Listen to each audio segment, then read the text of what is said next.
Hello viewers, কাঁচা লঙ্কার আচার তৈরি করা হচ্ছে। এর জন্য আমরা প্রথমে নিয়েছি 250 কাঁচা লঙ্কা, 8টা কাগজি লেবু। লঙ্কাটাকে ধুয়ে ভালো করে জলটা শুকিয়ে নিলাম, নেওয়ার পরে কুচো কুচো করে কাটলাম। তারপরে মেথি, মৌরি এবং ধনে একসঙ্গে ভাজলাম, ওটাকে ভেজে গুঁড়ো করে রেখেছি আলাদা করে। তারপর 8টা লেবুর রসকে আলাদা করে নিংড়ে রাখা হলো রসটা।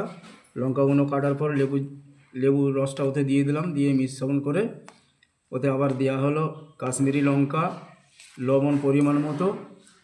সেটা দেওয়ার পরে আর যে গুঁড়ো মশলাটা করে রেখেছিলাম সেই মশলাটা এর মধ্যে অ্যাড করলাম। করার পরে ভালো করে মিক্সড করে 2-3 মিনিট রেখে দিলাম। দেওয়ার পরে পরিমাণ মতো সর্ষের তেল, ওটাকে ভালো করে গরম করে নিলাম। গরম করার পরে ওটায় তেলটা এর সঙ্গে দিয়ে ভালো করে মাখিয়ে নিলাম। নেওয়ার পরে এটা ঠান্ডা হলে কাঁচের বয়মে রেখে দেবো। এবং এর সঙ্গে আবার অ্যাড করেছি ভিনিগার।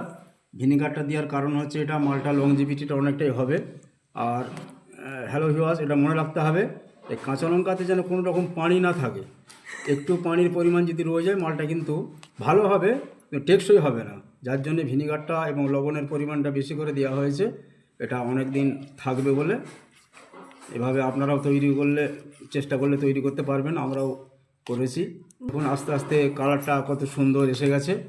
লোভনীয় জিনিস, আপনি ভাত দিয়ে, পরোটা দিয়ে, রুটি দিয়ে, সবই দিয়ে, মুড়ি দিয়ে খেতে পারবেন। সবাইকে ধন্যবাদ।